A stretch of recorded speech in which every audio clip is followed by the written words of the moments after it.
Kung mga namahal ay manalangin sa ating mahal na Panginoon, praise the Lord. Opo, mapagpala namin Diyos sa makpayan sa lahat. Ama namin banal sa makpayan pangalang Yesus. Muli, walang hanggang pagpupulit, pagpasalamat, pagluhati, pagdakil at pagsamba. Amin sana pang aming patuloy pinapabuo siya ang trono na biyaya sa kalangitan sa iyong Panginoon pagabay. Sa bawat yugto yung banal ang pinagpala sa buong araw na ito, Diyos. Maraming salamat, mahal na Panginoon. Hallelujah sa aming mga handog na awit ay matugtugin na ito'y nakarating siyang trono na biyaya sa kalangitan. Sa mga patotoo, mga himala na iyong ginawa, nagpapalakas ang aming pananampalataya. Sa mga nagkalob ng kasampung bahagit handog, higit siya lahat ang iyong patuloy na pagkilos sa aming kalagitnaan sa pamagitan ng iyong matamis at banal mong presensya. Sa hapong ito, sa palaging panalangin ng banal mong propeta ang Evangelista Willie Estrada Almeida, sa aming pag-aaral ng iyong salita, muli ka pong magbukas ang unawa at pakinig. Lahat na abot ng tinig ito, Diyos. Buksan niyo po ang mga puso, mga Panginoon, patungkol sa iyong banal na salita. Magay sa may talingkod, ikaw po maglagay makatagas sa aking bibig. Pagpalain niyo po kami lahat na narito at alisin niyo po lahat ng gawa ng kaaway. Anoint the word in God in the name of Jesus. I command them as hindrances in the name of Jesus, cast out in Jesus' name. Hallelujah, hallelujah, praise the Lord. God bless you po at kayo po makabalik po sa inyong pong mga puwan as we go on once again. I would like first to give my highest greeting, glory, honor, power, majesty to our dearest Heavenly Father in the name of Jesus. Double respect and honor to our beloved and honorable evangelist, Willie Estrada Almeida. And we always cherish the teaching and memories of our beloved son, Pastor Linus Almeida. Special greeting also to their beloved children. Praise the Lord, hallelujah, sa lahat ating na mahal na makapatiran na narito, datihan at baguhan, sa aking mga kapwa manggagawa, mga mangaral, sa ating mga kabalikat, mga manunugtog, mga awit, preacher, praise God, hallelujah, maging sa ating mga technician dyan sa control. Praise the Lord, hallelujah, pagpalain tayo ng ating mahal na Panginoon. Malakas muna ang palakpak sa ating mahal na Panginoon. Ang lahat muna sumigaw ng hallelujah, praise the Lord! Hallelujah, praise the Lord! Praise God, hallelujah. Tayo po na mahal, kadalasan po sa ating buhay, pinaka-special po, praise God, hallelujah, na ating pinapasalamatan sa ating mahal na Panginoon kapag dumarating po yung ating kaarawan. Amen. Praise God, sapagkat yan po, praise God, hallelujah, ang dahilan kaya po tayo nasa ibabaw ng lupa. Yung tayo po ay isinilang dito sa ibabaw ng lupa sa pamagitan ng ating mga ina. Amen. At kapag tayo pinagdaraos po ng mga karawan, normal po sa mga kanyang mga mahal sa buhay. For example, sa ating po mga minamahal na kabiyak, praise God, hallelujah. Iniisip po natin kung ano ang ating maibibigay o ano ang ating mairirigalo. Sapagkat ang gusto natin, mabigyan natin po siya ng kasiyahan. Amen. At kung minsan nga po, kadalasan ay nagtitipon-tipon, praise God, nag-uusap-usap ang mga mahal sa buhay, ano kaya ang magandang regalo? Ang lahat magsabing amen. Praise God. Sapagkat tayo nga po ay nagnanais, praise God, hallelujah, na makapagbigay ng kasiyahan sa ating mga mahal sa buhay. Sa hapong ito na mahal, praise God, hallelujah, ay atin din po mapapag-aralan kung ano po, praise God, hallelujah, ang pinakamagandang regalo. Po, si Haring Solomon, praise God, hallelujah, ay nagbigay po, naroon po ang kanyang malaking desire, praise God, hallelujah, na magbigay ng regalo hindi po sa tao. Sapagkat siya, praise God, hallelujah, ay niregaluhan na, praise God, hallelujah, ng unang-una ng kanyang mahal na ama, praise God, si Haring damit ng lahat ng mga pangailangan. Praise God, hallelujah. Kaya naman mababasa natin, kindly sa ating mga Bible reader, Ikalawang Kronika, Kapitulo 2, talatang 1 hanggang 10. Basa muna yan.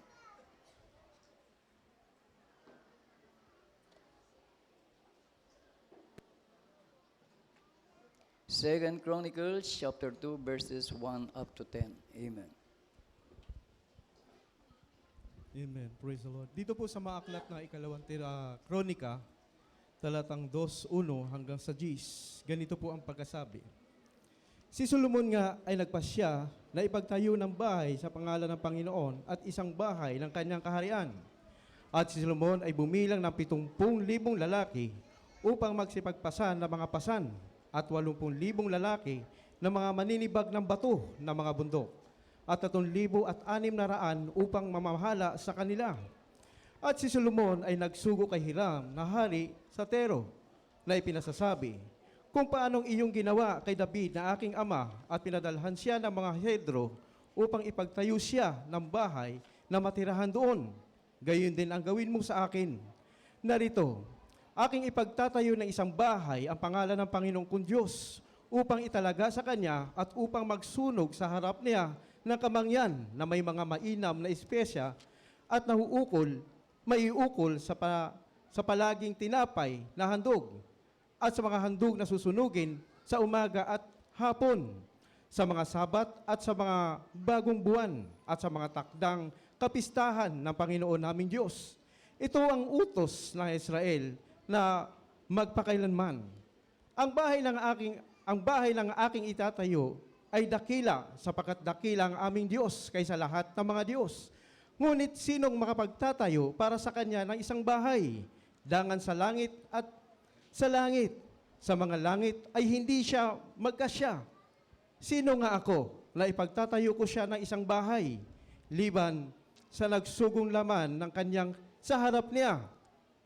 Gayon nga'y suguin mo ako ng isang lalaki, bihasang manggagawa sa ginto at sa pilak, at sa tanso at sa bakal, at sa kulay ube, at matingkad na pula at bughaw ng mauukit na sari-saring ukit, upang makasama ng mga matalinong lalaki na kasama ko sa Judea at sa Jerusalem, na itinaan ni David na aking ama. Padalhan mo din ako ng mga kahoy at sidro, mga kahoy na abito, at mga kahoy na algum na mula sa Libano, sapagkat talastas ko na ang iyong mga bataan ay matalinong pumuputol ng kahoy sa Libano. At narito ang aking mga alipin ay sasama sa iyong mga bataan, sa makatuwid bagay upang ipaghanda ako ng kahoy na sagana, sapagkat ang bahay ng aking itatayo ay magiging dakila at kagilagilalas. At narito, aking ibibigay sa iyong mga bataan ang mga mamumutol ng kahoy, ang 20,000 karo ng binayong trigo at 20,000 karo ng sibada at 20,000 bat ng alak at 20,000 bat ng langis. Amen. Praise the Lord. Ang Diyos ang magpala sa kanyang salita. Ang lahat magsabing, praise the Lord. Everybody say, praise the Lord. Nandiyan pa ba kayo? Amen. Praise God, hallelujah. Ang sabi ng mga talata na atin nabasa, nais ni Hari Solomon na magbigay sa Diyos ng higit pa sa isang piskad en grandeng kaarawan. Kaya siya po ay nagpasya ng karapat-dapat para sa Diyos.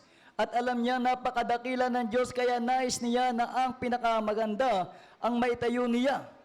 Po, yun po ang layunin ng ni Haring Solomon. Gusto niya the best ang kanyang maibigay sa Diyos. Po, bakit ito naman Piskaluya? Sapagkat alam niya kung walang Diyos Piskaluya na nagbigay sa kanya ng buhay at nagluklok sa kanyang kalalagyan, wala po siya sa ganong katayuan bilang hari.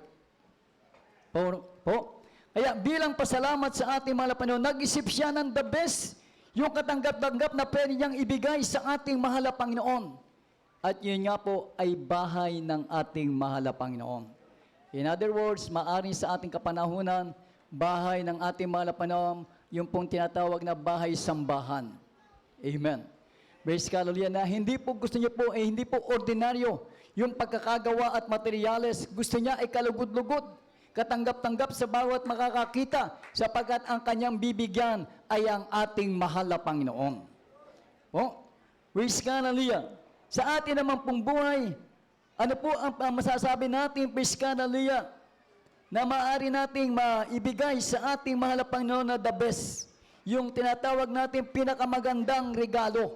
Ngayon po ay kapanahon ng piskat at pagmimigay ng mga regalo sapagkat magpapasko. Sa mga nabigay na regalo during my birthday last week, ang Diyos po ang magpala po sa inyo. Po, pinagpala si Brother Francis. Napakaraming pagpapala na tanggap. Pagkain pa lamang napakarami na, kaya ang Diyos po ang magpala po sa inyo. Tunay na dakila ang Diyos sa lahat. Amen.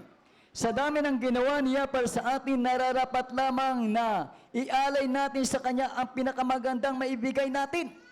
Kaya alam ni Solomon na hindi makakapantay sa kadakilaan ng Diyos ang gagawin niya. Gayunpaman itunuloy pa rin niya ito ng may kagalakan sa kanyang puso bilang pagsamba niya sa Diyos. Kaya gawin din po natin ito para sa ating mahal na Panginoon. Praise God, hallelujah. Sabi ko nga po, ngayon po'y panahon ng pagbibigay. Praise God, gusto natin marigaluhan ang ating mga mahal sa buhay, mga inaanak na mga bagay, mga regalo na magiging, praise God, hallelujah, katanggap-tanggap o magbibigay sa kanila ng kasayahan, kasiyahan. Amen, kagalakan. Sa ating pong buhay bilang mga anak ng Diyos, ano po kaya, praise God, hallelujah, ang maaari nating ibigay, praise God, hallelujah, na bagay na katanggap-tanggap sa ating mahal na Panginoon. Si Apostol Pablo, praise God, ay nanawagan sa mga taga-Roma.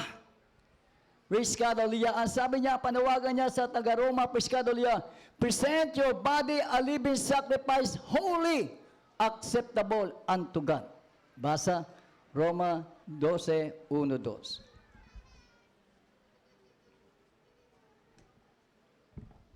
Aklat ng mga taga-Roma, Kabanatang 12, talatay 1-2. Kaya nga mga kapatid, ipinamamanik ko sa inyo, alang-alang sa mga kahabagan ng Diyos, na inyong iharap ang inyong mga katawan na isang haing buhay, banal, nakaayaya sa Diyos, na siya ninyong katampatang pagsamba. At huwag kayong magsiayon sa sanlibutang ito, kundi mag-iba kayo sa pamagitan ng pagbabago ng inyong pag-iisip, upang mapatunayan ninyo kung alin ang mabuti at kaaya-aya at lubos na kalooban ng Diyos. Malakas sa palakpak sa ating mahal na Panginoon. Praise God, hallelujah. Ang sabi ng Apostol Pablo, I beseech you, brethren, to present your body. Why? Ipipresent natin ang ating mga katawan to present your body a living sacrifice. Praise God, hallelujah.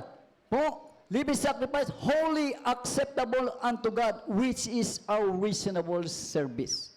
Sapagkat ito po ang ating katampatang pagsamba. Praise God.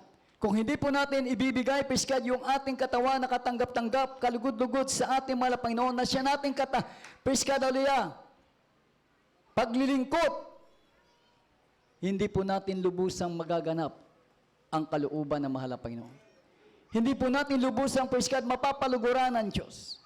Kaya panawagan pa ni Apostol Pablo, praise God, at huwag kayong magsiayon sa libatang ito, kundi mag-iba kayo sa pamamagitan ng pagbabago ng inyong pag-iisip, upang mapatunayan niyo kung alin ang mabuti at kayaaya at lubos na kalooban ng ating mahal na Panginoon. Kaya ang mga anak ng Diyos, hindi pwede makiayon na sa gawain sanlibutan. Ang lahat magsabing Amen.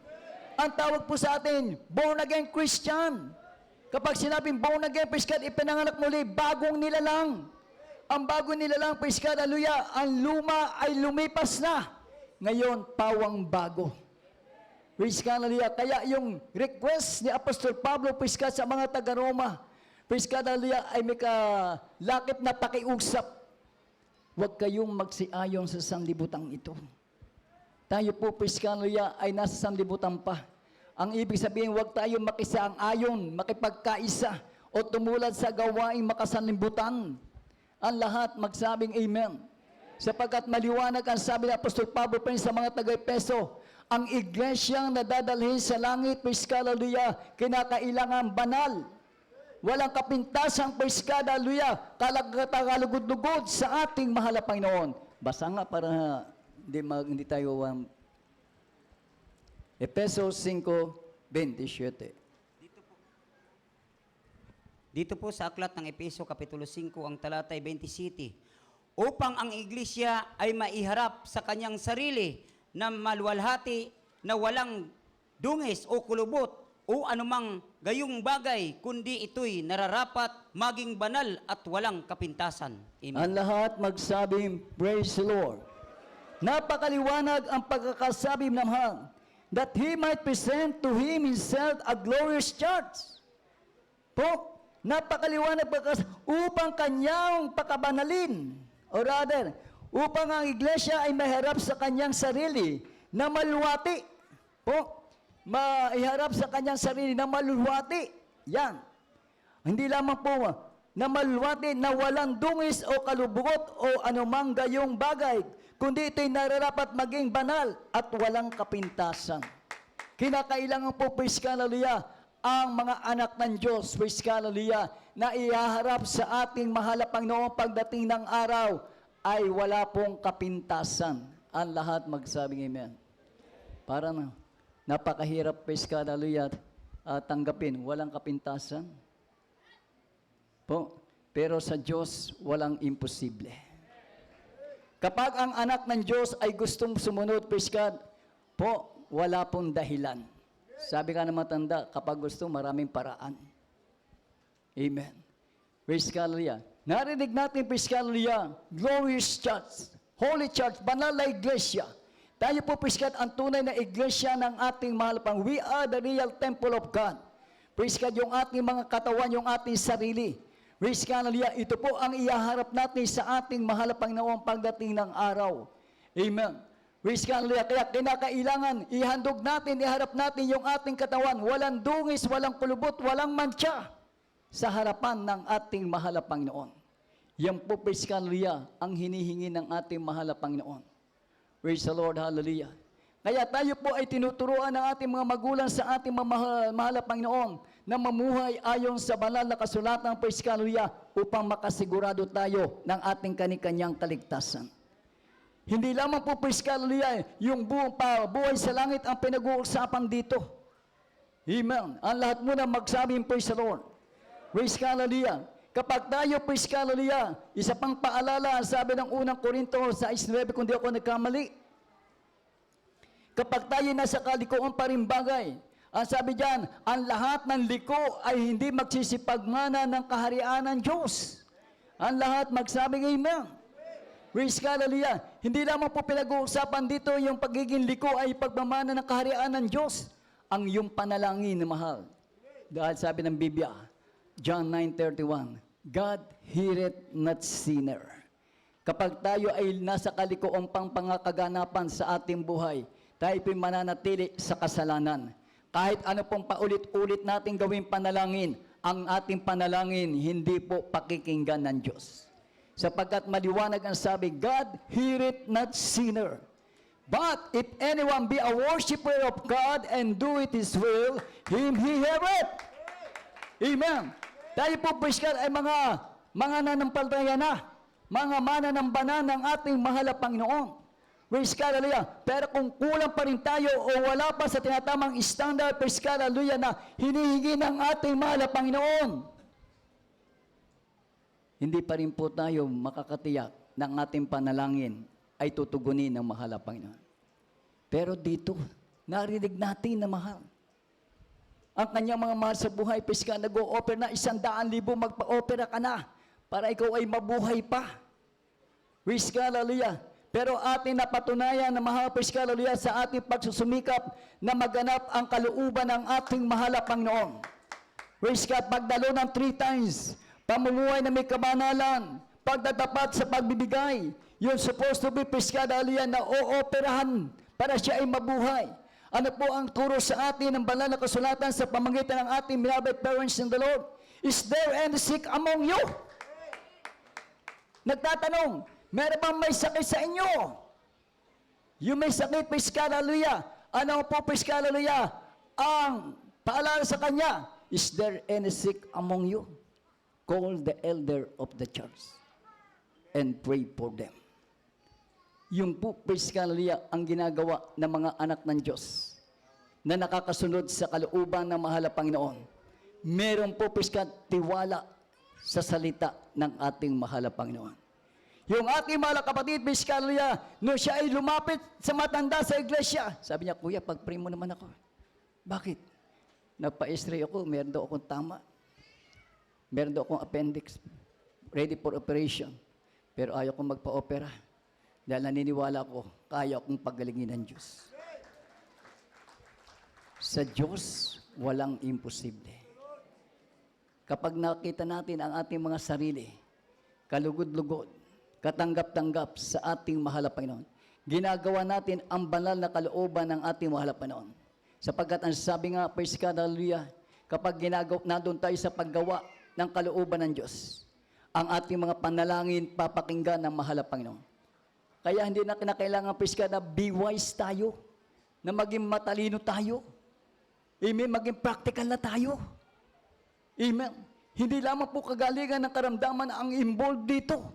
Higit sa lahat, praise God, hallelujah, kagalingan ng ating mga kaluluwa. Po, kinakailangan maging pure tayo, praise God, hallelujah, pure holy, praise God, hallelujah, without blemish, without wrinkle sa harapan ng ating mahal na Panginoon. Sapagkat ang kukunin ng Diyos ay walang bahid mantsa, walang kulubot. Kaya nga po ang sinasabi pa ang palala ni Apostol Pablo sa unang Korinto 6:9.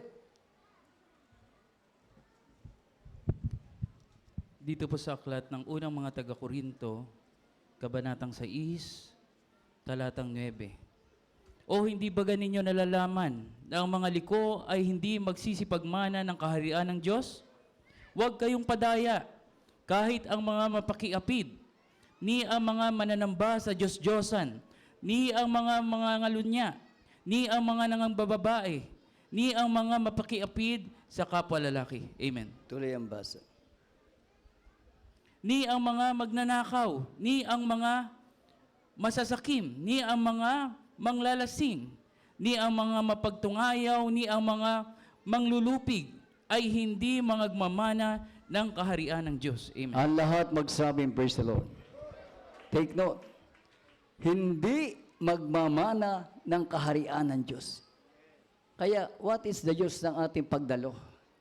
Ng ating pagbibigay? Ng ating pagpupuri? Kung in the end, hindi rin yung magmamana ng kaharian ng Diyos. Hindi po ito, piskat pinag-uusapan yung tayo pupunta na sa langit. Dito pa lamang, hindi mo na mamamana yung pangako ng ating mahal na Panginoon na ikaw ay pagpapalain. Na sa iyong panalangin, ikaw ay pakikinggan ng Diyos. Na kapag ikaw, piskat, ay nadon sa disgrasya, ikaw ay iingatan ng mahal na Panginoon. Na kapag ikaw nasa banig ng karamdaman, ikaw ay papagalingin ng Diyos. Praise God, hallelujah. Kung ikaw ay nasa kalagayan, liko pa rin. Sorry to tell. Hindi tayo magsisipagmana ng kaharian ng Diyos. Praise God. Buhay ang Diyos. Mga namahal, kapag tayo, praise God, hallelujah, ay nagkakamali, pinapaalalahanan ng mahal na Panginoon. At tatandaan natin, praise God, ang paalala ng mahal na Panginoon, maliwanag pa sa sikat ng araw, yan po ay pag-ibig ng Diyos. Malasakit ng mahal na Panginoon sa bawat isa sa atin. Alam niyo po, bagamat malungkot, pero pinahintulutan ng ating mahal na Panginoon. Isang kaganapan hindi po inaasahan. Kapatiran natin, ito po ay naging kasama ko pa from, ewan ko kung taga Tugigaraw, kung Cagayang Bale, galing siya doon. Pinuntahan ako doon sa dako ng Sambales na mahal, naging manggagawa. To make the story short, piskat, nung kami umalis, nalipat dito ng Antipolo, umalis din siya doon. Sa halit na magpatuloy bilang manggagawa na mahal, siya po ay naghanap buhay hanggang sa nagkuha ng pamilya, nagbuo ng pamilya. At yun nga po, overnight prayer, hindi sinasadya. Pagbaba niya ng sasakyan, praise God, hallelujah, meron pong humaharurot na kotse. Po, sa madaling salita, siya po ay nabundol ng kotse. Yung pagkakabundol sa kanya, imposible sa lahat ng imposible na siya ay mabubuhay.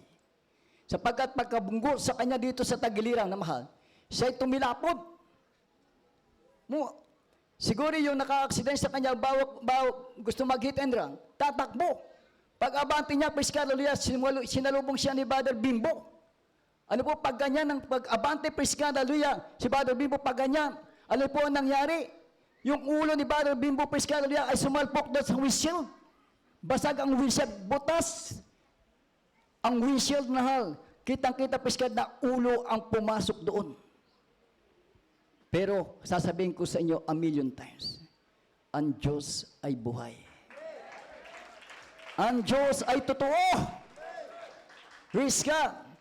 Tinawag ako ng aking anak, pa, si Brother Bimbo na aksidente. Inakit ko diyan. Praise God, hallelujah. Ang gusto niya mangyari pagkatapos ng panalangin, dumalo ng gawain. Dapat naman sana nga, praise God, sapagat yun sandya natin, huwag kalimutan ang pagtitipon ng mga banal. Pero sa pangyayaring yun, kinakailangan siya idalhin sa ospital. Praise God, hallelujah. Sapagat yun nga po, kitang-kita mo yung mukha niya. Maraming mga ganyan-ganyan tama ng mga basag na salamin ng windshield. Praise God. Hinugot yung kaganyang salamin sa ulo. Tumilis yung dugo. Praise God. Subalit, after prayer to the leading prayer of beloved pastor, huminto po yan. Sa madaling salita, dinala sa ospital dyan sa Fatima. praise God, kinakailangan siya ay may x-ray, may CT scan. Ayaw niya dahil mahal. Naaawa doon sa nakaksidente. Ikaw, hindi naman ikaw magbabayad. Sa maliit na salita, tumawag siya sa kanyang amo. Hindi agad pinaalis. Praise the Lord, hallelujah. Ang ginawa, praise God, hallelujah, inintay nila hanggang sa maliit na salita na CT scan, na x-ray. Ang namahal, pag kumusta ko, Brother Bimbo, kumusta ka na? Kuya, lahat ng x-ray sa akin, CT scan, negative. Dinala ng gabi roong na mahal. Praise God, hallelujah. Gabi rin, umuwi. Pambira ka ko ito. Sa halip na magpakumpay, magpalakas-lakas, hindi naman siya ang magbabayad. Umuwi sa kanila. Kinumusta ko. Praise God, beloved, kumusta ka na? Kuya, nakakalakad na ako. Nakakahakbang na ako. Mga namahal, kung titingnan niyo po ang pangyayari, imposible sa lahat ng imposible. Wala pong dumadaan dyan na mabagal. Praise God, hallelujah, pinakamababa, 60 ang takbo. Praise the Lord, hallelujah. Kapag ikay nabundol, hindi ka mabubuhay. Pero dito, napatunayan natin, if we present our body a living sacrifice, holy, acceptable unto God, which is your reasonable service, in God, nothing is impossible. Walang imposible. Kung yung ating beloved brother, Pedro Prenya, kamay lamang, praise God, hallelujah, ang nadaanan ng gulong. Imagine yung naman, madaanan ka ng gulong ng truck. Imposible hindi madurog yan. Yun yung batok, praise God, hallelujah, yung mga kahoy, pag nadaanan nagulungan durog, katawan pa natin. Pero meron Diyos na nag-iingat sa bawat isa. Kapag tayo ay wala na sa kalikuan, sapagkat ang paalala nga ng mga talata na ating nabasa, praise God, unang Korinto, uulitin ko para mabuksan ang ating mga pag-iisip, ang ating puso. Kung tayo na sa ganito pang kalagayan, sorry to tell. Pag nag-rapture mamaya, iwan ka. Pag na-disgrasya ka mamaya, disgrasya ka. Pero, eto nga po ang paalala. Hindi ba ninyo nalalaman na ang mga liko ay hindi magsisipagmana ng kaharian ng Diyos? Siguro, narinig na natin. Ang nakarinig, magsabing amen. O, narinig ko pala. Praise God, kaya patuloy tayo. Huwag kayong padaya. Huwag daw po tayong padaya. Kahit ang mga mapakiapid. O, ano po yung makipaapid? Yung nakikipagrelasyon, praise God, hallelujah, sa asawa na may asawa. Po, babae sa kapwa babae. Lalaki sa kapwa lalaki. Yan po ay pakikiabit. Praise God, everybody say praise the Lord. Po, ang mga mananamba sa Diyos-Diyusan, niya mga mangangalon niya, niya mga manamba babae, po, niya mga nakikipag-apit sa kapwa lalaki, niya mga magnanakaw, niya mga masasakim, niya mga maglalasing, niya mga mapagtungayaw, niya mga manlulupig, ay hindi magsisipagmana ng kaharian ng Diyos. At ganyan ang ilan sa inyo. Ngunit nahugasan na kayo, ngunit binanal na kayo, ngunit inaring ganap na kayo sa pangalan ng Panginoong Jesucristo at sa Espiritu ng ating Diyos. Take note, binanal na tayo, binago na tayo, pinagpala na tayo. Kaya ang tawag sa atin, hindi na ganyan. Amen? Hindi na liko. Kapag ikaw liko pa rin, pasensya. Kung nasaktan ka, praise God, ang taong nasasaktan, ibig sabihin, praise God, nangangailangan ng lunas. Po, walang panlunas sa ating kundi salita ng Diyos. Gospel, the power of God unto salvation. Kapangyarihan upang tayo maligtas, hindi lamang po sa karagat-dagatang apoy. Katulad ng ating mahal kapatid na ligtas sa kamatayan. Praise God. Katulad, praise God, hallelujah, na nagpatutuo kanina ang kanyang apo, hindi lang po naligtas sa kamatayan na mahal. Praise God, hallelujah. Pinagaling sa karamdaman, praise God, hallelujah. Po, yung kanyang mahal na lolo, praise God, hallelujah, ready for operation. Nung pumunta rito para magpapanalangin, para mag-ayuno, praise God, hindi na na-opera. Sana kinuha na lang yung pang-opera eh. Bigyan mo na sa akin yung pang-opera. Praise God. Biro mo, saan ka nakakarinig gano'n? Kung ayaw mo magpa-opera, meron ka ng lason. Dito, hindi ganon. Open rebuke is better than secret love. Kaya doon sa mga liko, magpakatuwid na tayo. Kung nais natin mahandugan ng katanggap-tanggap na regalo ang ating mahal na Panginoon, each and every one of us present our body a living sacrifice, holy acceptable unto God, which is our reasonable service. Sayang ang ating paglilingkod. Sayang ang ating bandalo kung tayo nasa kalikuang paran. Kung nangangalo niya, baka hindi na ibig natin alam ang ibig sabihin ng pangangalo niya. Praise God. Kung kayo po, mga namahal, paalala lang. Pamilya na mag-asawa, hindi pa kasal. Praise God, nasa pangangalo niya pa rin. Sapagkat hindi pinahintulutan ng banal na iglesyang ito ang mga bagay na yan. Amen. Ang nais ng ating beloved parents in the Lord, we must be ready for the coming of the Lord. Lahat tayo ay maging handa sa pagbabalik ng mahal na Panginoon. Kung dumating sa atin ang kamatayan, nandiyan tayo sa ganyang kalagayan, sorry, hindi tayo pupunta sa langit. Nabasa natin ang lahat ng adulteria. Praise God, ang nangangalo niya, nakikiapid, ang kanilang bahagi ay karagat-dagatang apoy. Malakas muling palakpak sa ating mahal na Panginoon. Hindi po itinago ni Apostol Pablo, praise God, hallelujah, yung gawa ng laman. Ating basahin. Gawa, Kapitulo 5, talatang 5, talatang 19, pababa ang basa. Galatia 5.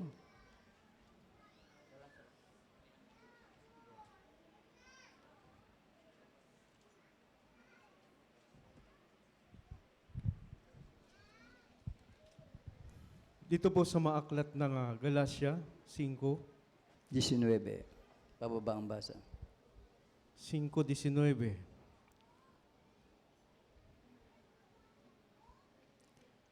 At hayag sa mga gawa ng laman sa makatuwid ay ang mga ito: pakikiapid, karumihan, kalibugan, pagsamba sa Diyos-Diyosan, pangkukulam, mga pagtataniman, mga pagtatalo, mga paninibugho, mga pagkakaalitan, mga pagkakampi-kampi, mga bahagi, mga hidwaang pananampalataya, mga panaghilian, mga paglalasing, mga kalayawan, at mga katulad nito, tungkol sa mga bagay na ito ay aking ipagpaunang paalala sa inyo. Tulad na aking ipagpapaalala ng una sa inyo na ang mga nagsisigawa ng gayong mga bagay ay hindi magsisipagmana ng kaharian ng Diyos. Datapwat ang bunga ng Espiritu ay pag-ibig, katuwaan, kapayapaan, pagpapahinuhod, kagandahang loob, kabutihan, pagtatapat, kaamuan, pagpipigil. Laban sa mga gawing bagay ay walang kautusan. At ipinako sa krus ang mga na kay Kristo Jesus. Ang laman nakasama ng mga masasamang pita at mga kahalayan nito. Kung tayo'y mga bubuhay sa pamagitan ng Espiritu, ay magsilakad naman tayo ayon sa Espiritu. Huwag tayong maging palalo. Tayo'y magmumungkahian sa isa't isa. Mag-iinggitan sa isa't isa. Amen. Ang lahat magsabing praise the Lord. Hayag ang gawa ng laman. Hindi po itinago ni Apostol Pablo sa mga taga-Galacia. Sapagkat ang nais sa Apostol Pablo, lahat ng mga taga-Galacia ay maligtas at makaalam ng katotohanan. Praise God, hallelujah. Kaya ang sabi pa nga niya, datapwat ang bunga ng Espiritu Santo ay pag-ibig. Kaya kinakailangan tayo po ay may bunga ng Espiritu Santo. Ano-ano yan? Ito po ay kinakailangan meron po tayo yan. Unang-una ay pag-ibig, katuwaan, kapayapaan, pagpapahinuhod, kagandahan loob, kabutihan, pagtatapat, kaamuan, pagpipigil, laban sa gayong bagay ay walang kautusan. Ito, ang kalagayan natin supposed to be kapag tayo po ay may bunga ng Espiritu Santo. At ipinako sa krus ng mga anak kay Kristo Jesus ang laman na kasama ng mga samampita at mga kahalayan nito. Kapag sabing ipinako, praise God, hallelujah, kapag ang isang bagay, yung kahoy ay ipinako, praise God, sa kapwa kahoy, o yung plywood pinako sa kahoy, praise God, hallelujah, po, hindi na po maaalis, hindi na po matatanggal doon. Dahil kung ating kalikuang praise God ay ipapako natin Praise God, hallelujah. Ibig sabihin, aalsin na natin. Hindi na, praise God, hallelujah, babawiin. Ang sabi na Apostol Pablo, praise God, hallelujah, kung magagayon tayo, mga bubuhay sa pamamagitan ng Espiritu, ay magsisilakad naman tayo ayon sa Espiritu. We must walk in the Spirit. We must live in the Spirit. Praise God, hallelujah. Sapagkat, ang sa paalala niya, huwag tayong maging mga palalo na tayo namumungkayan sa isa't isa, nanginginigan, nanginginitan sa isa't isa. Huwag na po tayong palalo, yung pang nagkukunwari pa. Po, huwag na po tayong padaya. Alam natin ang salita ng Diyos. Praise God, walang nakakapaglinis sa atin mga kaluluwa kundi salita ng Diyos. 1:15. Praise God, ang sanga na nagbubunga ay nililinis pa upang lalo pang magbunga. Kaya tayo, praise God, hallelujah, ng bunga ng panalangin ng ating beloved parents in the Lord sa ating paglilingkod at patuloy na paglilingkod pa sa ating mahal na Panginoon.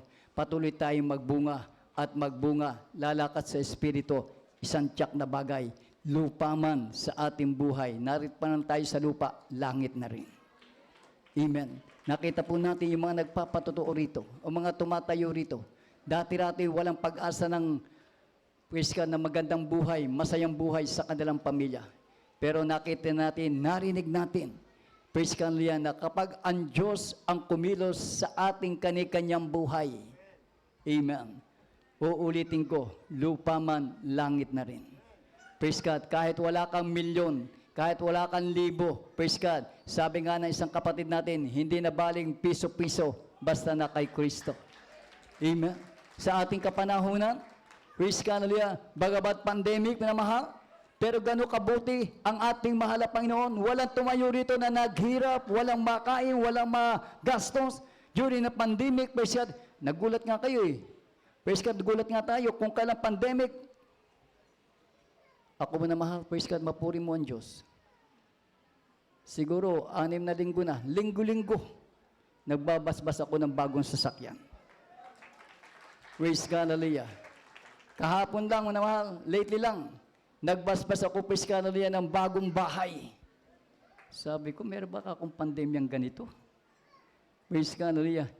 Bagong bahay, bagong sasakyan. Iisa ang sagot ko dyan. Totoong buhay ang ating mahalatan. Praise God. Wala na pag-asa sa doktor, sa ospital. Pero na makakilala sa mahal na Panginoon, binigyan ng panibagong buhay dahil pinagaling ang karamdaman. Hindi nagsasawa na magpuri sa mahal na Panginoon. Ipahayag sa kanyang kapwa ang kabutihan ng ating mahal na Panginoon. Kaya makikita natin na mahal, praise God, hallelujah, sa ating paglilingkod sa Diyos. Uulitin ko, sa ating matapat na pagsunod sa kalooban ng mahal na Panginoon, nothing to gain, but everything, nothing to lose, but everything to gain. Wala pong kalugihan, wala pong mawawala. Praise God, dumalo ka ng 3 times na mahal. Praise God, hallelujah, hindi ka mababawasan sa iyong pangailangan. Dahil ikaw ay naggagastos, namamasahe, naggagas, nagbibigay. Praise God, hallelujah. Sabi ng Biblia, I will open up the windows of heaven and pour you out a blessing. Siya ang magbubukas ng durungan sa langit. Siya ang maghuhulog ng pagpapala na walang sapat na silid na kalalagyan. Mula dati-rati, nung sila ay wala pa sa pagsunod sa kalooban mahal na Panginoon, ang sabi niya, siya ay tumalikod. Ano ang nangyaring paalala? Praise God, nagkaroon ng sakit ang kanyang mahal na kabiyak. Nung mga ako na manumbalik sa mahal na Panginoon, nung magtapat na sa paglilingkod sa mahal na Panginoon, yung walang-wala ngayon nagpapatotoo, pinagpala, pinagaling, praise God, pinasaya ng ating mahal na Panginoon. Kaya hindi natin mahigitan, praise God, hallelujah, ang regalo ng mahal na Panginoon sa bawat isa sa atin. Hindi lang po langit ang inihanda sa atin ng mahal na Panginoon. Pagdating ng araw, praise God, pupunta tayo sa langit. In a twinkling of an eye. Sa praise God, hallelujah, isak-isap mata. Pagbabalik ng mahal na Panginoon, kukuhanin ng mga banal. Praise God, hallelujah. Kaya tayo po mga mahal, ang paghahandaan natin ay palaging pagbabalik ng ating mahal na Panginoon.